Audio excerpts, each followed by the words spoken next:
आइए दोस्तों, अब अपन जानते हैं हीराकुंड बांध के बारे में। हीराकुंड बांध, इसकी लंबाई कितनी है, ऊंचाई कितनी है, किस प्रकार का है, किस नदी पर स्थित है, मुख्य उद्देश्य क्या है इसके। जैसे अक्सर प्रतियोगी परीक्षाओं में पूछा जाता है, हीराकुंड बांध क्यों प्रसिद्ध है, हीराकुंड बांध कौन से राज्य में स्थित है, इसकी लंबाई कितनी है, चौड़ाई कितनी है, कितने गेट हैं इसमें, इसके अन्य नाम कौन कौन से हैं, किस राज्य में यह लंबा बांध बंधा हुआ है, सभी चीज़ें हम जानेंगे। हीराकुंड बांध के बारे में अपन अब जानते हैं।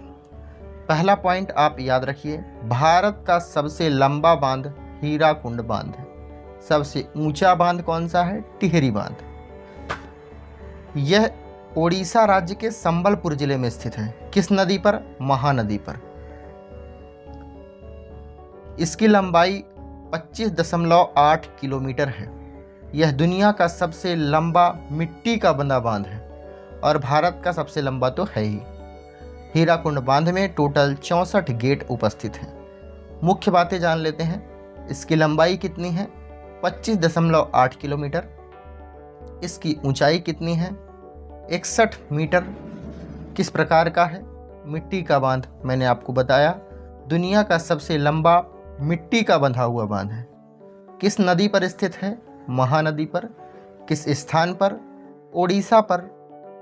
किस जिले में? संबलपुर जिले में। हीराकुंड बांध बांधने का प्रमुख उद्देश्य क्या था? बाढ़ में नियंत्रण करना, सिंचाई कराना उस क्षेत्र की, और जल विद्युत उत्पादन करना। हीराकुंड बांध का निर्माण कब किया गया? 1957 में। हीराकुंड बांध को और किस किस नाम से जाना जाता है? हीराकुंड जलाशय और हीराकुंड झील भी इसे कहते हैं। इसकी विशेषता है, एशिया की सबसे बड़ी कृत्रिम झीलों में से एक इसे माना जाता है। इसका निर्माण कार्य 1948 में स्टार्ट हुआ। मैंने आपको बताया कि 1957 में यह बनकर तैयार हुआ था।